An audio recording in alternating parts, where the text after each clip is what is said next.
Hello, and welcome back to 10 at 10. My name is Michael Ramage. I'm the director of the Cyber Education Research Center here at Murray State University, and welcome back to 10 at 10. 10 at 10 is brought to you through a partnership between Murray State University, Grow West, the Technology Council of West Kentucky, KY Innovation, and our local partners, Sprocket Innovation in Paducah and the Kentucky Innovation Station in Madisonville. A couple weeks ago, we started a series talking about how you can improve your cyber hygiene. We wanted to talk through steps about how it is that you can go through to actually improve the security posture of your organization by improving your cyber hygiene. Last week, we started with the first 4 steps of that. And I want to continue that today, and we'll start with step 5 today. Before I get into that, let me go back and revisit a statement I said last week. I shared this slide. It says cyber hygiene helps prevent breaching a network or makes it so hard that the criminal gives up and goes looking for other victims.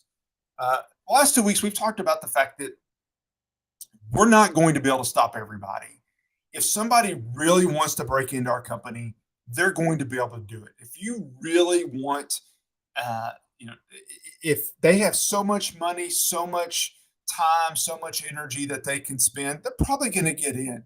But what we can do by improving our cyber hygiene is that we can stop us from being the low-hanging fruit. We can stop ourselves from being easy victims. That's what we're trying to do. That's what we started talking about last week with the first 4 steps, and that's what we're going to continue this week with step number 5.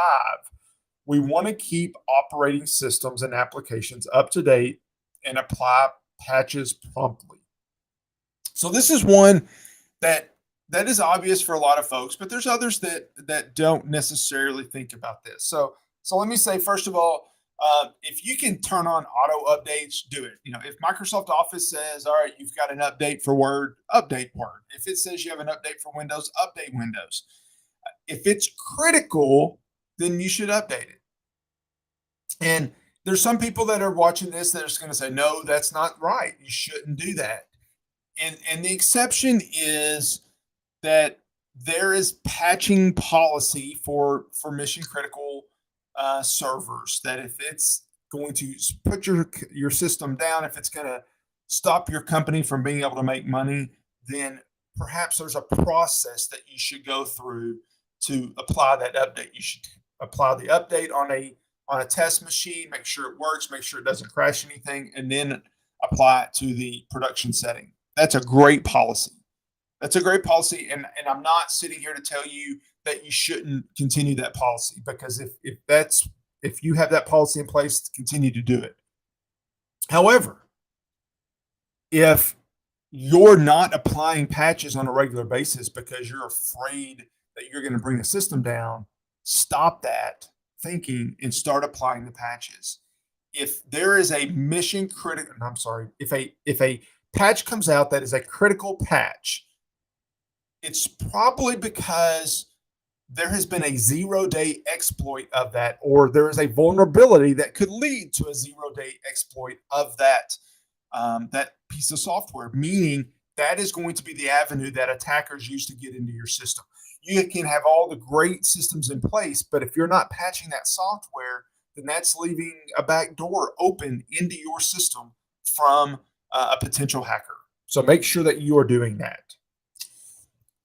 Step 6 to implementing a strong cyber hygiene policy is implementing a strong backup policy.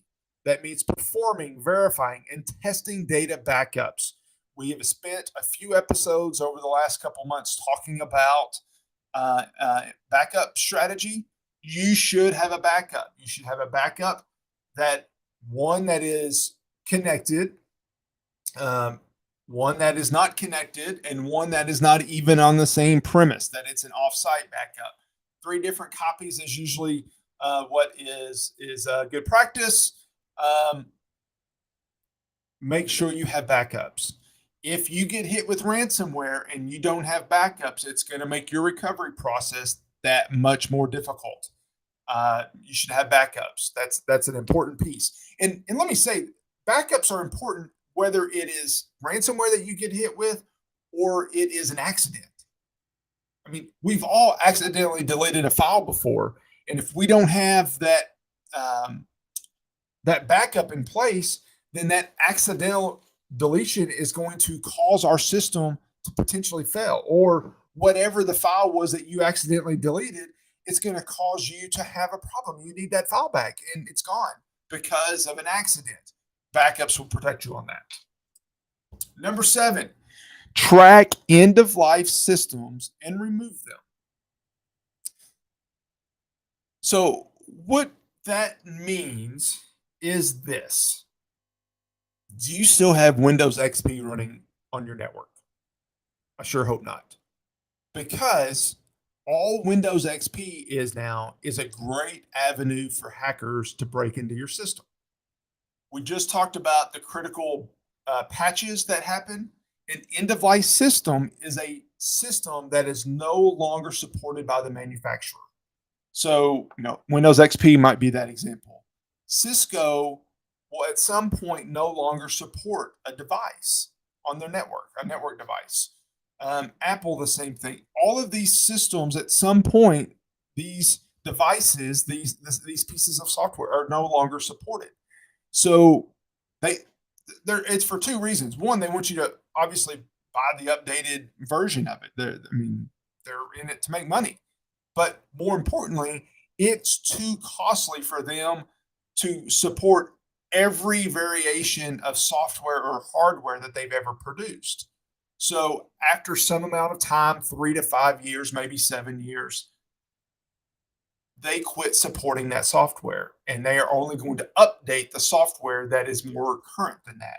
So if you're not updating software and hardware on a regular basis, that you may hit a system that is end of life, meaning it's no longer being supported by the manufacturer. If you have that in place, that is a backdoor into your network. The threat actors are going to scan your network, see if they can find any of those end of life systems, and if they do, bang, they're in. They found the way to get into your network, because there are vulnerabilities in most end of life systems that aren't going to be able to be patched because they're not supported anymore. So make sure that you're finding those and finding ways to remove them from your system. Create a vendor risk management plan. This is step number 8 in improving your cyber hygiene. Create a vendor risk management plan outlining agreed upon behaviors, access, and service levels. So your vendors have access to your networks that most people outside of your employees don't have. And that can be a vulnerability for your organization that can cause you problems. So what we're suggesting in this step is that you find ways to improve the security through a risk management plan.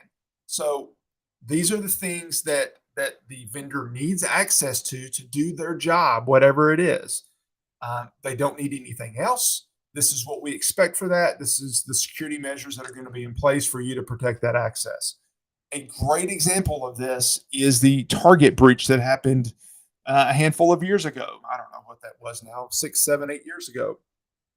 That Target breach was not an attack on Target directly. It went through a vendor. In this case, it was an AC vendor.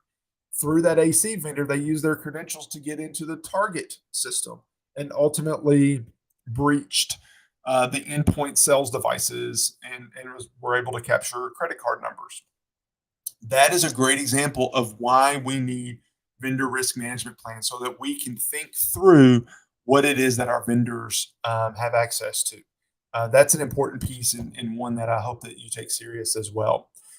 So that's 8 steps. I got a couple more steps to talk through for our 10 steps to improving our cyber hygiene, and we'll cover those next week, along with how to make sure that we're doing these 10 steps. Just like we would brushing our teeth, we go for a checkup. So we need to talk about how we can check up ourselves and make sure that we're doing the cyber hygiene steps that we need to do to stay safe. I appreciate you joining in this week. I hope that you have found these steps helpful. I hope you're paying attention. I hope you're taking notes. And if you have questions, let me know. Thank you very much for joining us. 10 at 10. I'll see you next week.